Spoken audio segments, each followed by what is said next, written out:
ए हो एही से जानू लगवा करेला कदर हो लागत 14 साल के बनवासी लिखल बा हमरा राशि चारों तरफ होंगे लिखल बा हमरा राशि में जान बनवासी लिखल बा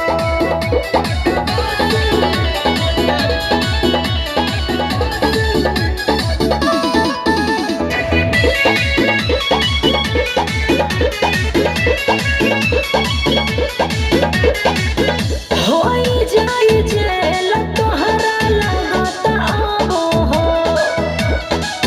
गुंडा गुरती पैसा हमर छोड़ब न कबो हो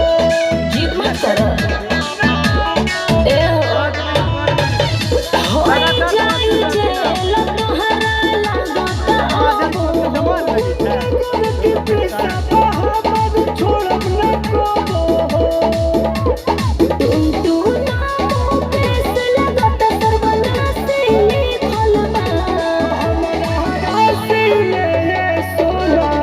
बदमाशी लिखल बा हमरा राशि में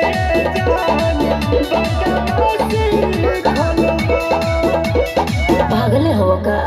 पागल हो का